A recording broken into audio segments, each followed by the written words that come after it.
তাহলে স্বাধীন বাংলাদেশের প্রথম প্রেসিডেন্ট নিঃসন্দেহে জিয়াউর রহমান, এবং জিয়াউর রহমানের নির্দেশেই মুজিবনগর সরকার প্রতিষ্ঠিত হয়েছে। বাংলাদেশের সেনাবাহিনীর নেতৃত্বে আমাদের মুক্তিযুদ্ধ পরিচালিত হয়েছে, কোনো রাজনৈতিক নেতৃত্বে নয়। আসসালামু আলাইকুম দর্শক শ্রোতা, আশা করি সবাই ভালো আছেন, ভালো থাকেন।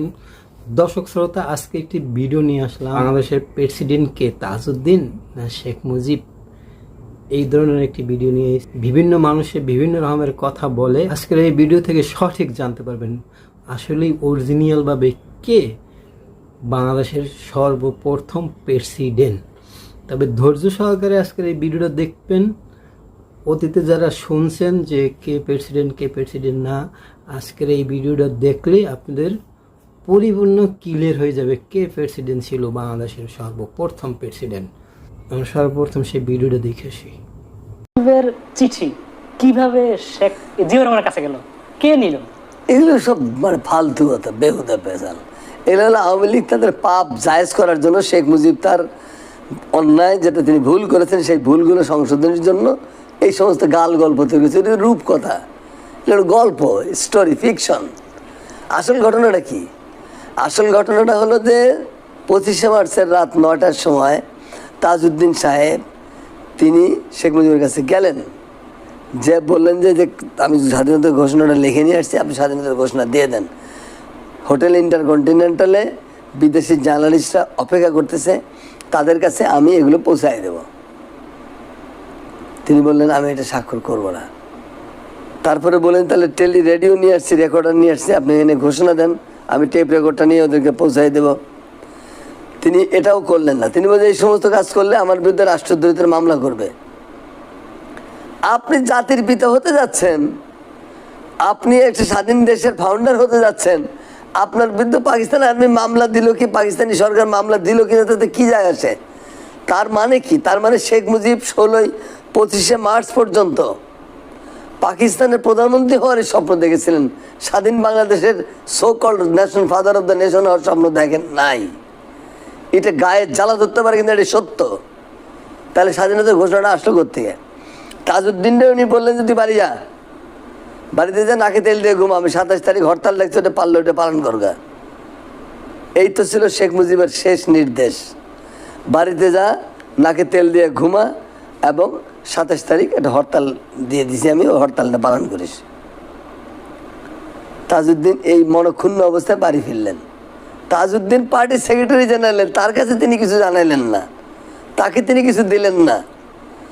তিনি করলেন কি, পরে গল্প তৈরি করছেন 71 সালের পরে, 72, 73, 74 সালে গল্প তৈরি করছে। পিলখানায় বিডিআরের ইপিআরের ইয়ের মাধ্যমে তিনি দিলেন। আরে পিলখানা তখন পুরোটাই ইয়ের দখলে, পাকিস্তানিদের। ওখানে তিনি পাঠালেন কার মাধ্যমে? সহজ পদ্ধতি প্রয়োগ না করে তিনি এখানে পাঠাইলেন, চিঠি লিখে পাঠাইলেন। এসব গাঁজা, অতিরিক্ত গঞ্জিকা সেবন এবং অতিরিক্ত লালসা এবং অতিরিক্ত মানে সত্যকে স্বীকার করার ক্ষেত্রে যে কাপুরুষতা, সেগুলোর হলো এগুলোর চিহ্ন এক একটা করে। তারপরে দেখেন 26শে মার্চে জিয়াউর রহমান স্বাধীনতার ঘোষণা করলেন। 26, 27, 2 দিন ধরে তার ঘোষণা চলতে থাকলো। আমি তো নিজের কানে তার ঘোষণা শুনেছি। তিনি প্রথমে নিজের নামে ঘোষণা করেছেন, কিন্তু পরবর্তীকালে একে খন্দকার সাহেবের মতো বিচক্ষণ লোকদের পরামর্শে তারা তাকে বোঝালো যে আপনি স্বাধীনতা ঘোষণা করলে, যেহেতু আপনি সেনাবাহিনীর একজন মেজর, গুরুত্বপূর্ণ অফিসার, এটাকে সেনা বিদ্রোহ হিসেবে পাকিস্তানিরা দেখাইতে পারে, অতএব এটা আমাদের রাজনীতির সাথে জড়িয়ে ঘোষণাটা দেন, এবং এটা শেখ মুজিবের নামে ঘোষণা করলে তাহলে এটা ইন্টারন্যাশনালি স্বীকৃতি পেতে সহজ হবে। ওই কারণে জিয়াউর রহমান পরবর্তীকালে পরের ঘোষণাটা তিনি বললেন যে on behalf of our great leader Sheikh Mujibur Rahman. এটা জিয়াউর রহমানের মহত্ব এবং বাস্তব বোধ সম্পর্কে যথার্থ উপলব্ধি, এই দুটো কারণের জন্য জিয়াউর রহমানকে স্যালুট করা যায়। আচ্ছা, এবার তাজউদ্দিনেরটা আসেন। জিয়াউর রহমান নিজেকে মানে অন্তর্বর্তী সরকারের প্রেসিডেন্ট ঘোষণা করেছিলেন। জিয়াউর রহমান স্বাধীনতা ঘোষণা করলেন, বললেন যে আমি শেখ মুজিবের পক্ষে ঘোষণা করতেছি, ওকে। আর তাজউদ্দিনের কাছে, পার্টির সেক্রেটারির কাছে কী নির্দেশনা ছিল? নাকে তেল দিয়ে ঘুমা, বাড়িতে যা, নাকে তেল দিয়ে ঘুমা, আর 26, 27 তারিখে হরতাল লাগছে, পালন করিস। তারপরে তো 25শে মার্চে ক্র্যাকডাউন হয়ে গেল।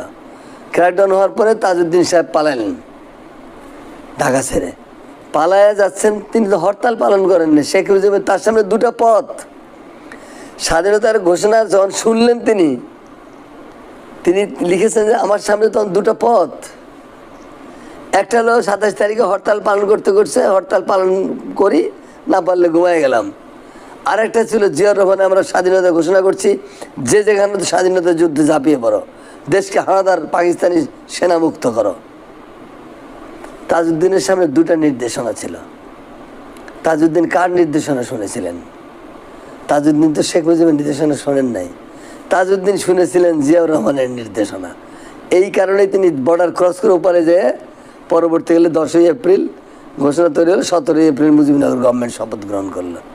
তো শেখ জিয়াউর রহমানের ঘোষণার পথ ধরিত হয়েছে এবং সেই ঘোষণাতে গভর্নমেন্ট যখন ফর্ম করে তারা তো একবারের জন্য শেখ মুজিব যে স্বাধীনতা ঘোষণা করেছে এটা উল্লেখ করে নাই, এবং একবারের জন্য জিয়াউর রহমান যে স্বাধীনতা ঘোষণা করছে এটা ডিনাই করে নাই। শেখ মুজিব এবং জিয়াউর রহমানকে যেটুক সম্মান দেওয়ার দরকার সেটুক তারা দিয়েছে, এবং জিয়াউর রহমান যে অন্তর্বর্তী সরকারের প্রেসিডেন্ট পদ প্রেসিডেন্ট হিসেবে নিজেকে ঘোষণা করেছিলেন, সেইটাও তো তাজউদ্দিন গভর্নমেন্ট অস্বীকার করে নাই। তাহলে স্বাধীন বাংলাদেশের প্রথম প্রেসিডেন্ট নিঃসন্দেহে জিয়াউর রহমান, এবং জিয়াউর রহমানের নির্দেশেই মুজিবনগর সরকার প্রতিষ্ঠিত হয়েছে। জিয়াউর রহমানের নির্দেশেই স্বাধীনতা যুদ্ধ সংগঠিত হয়েছে।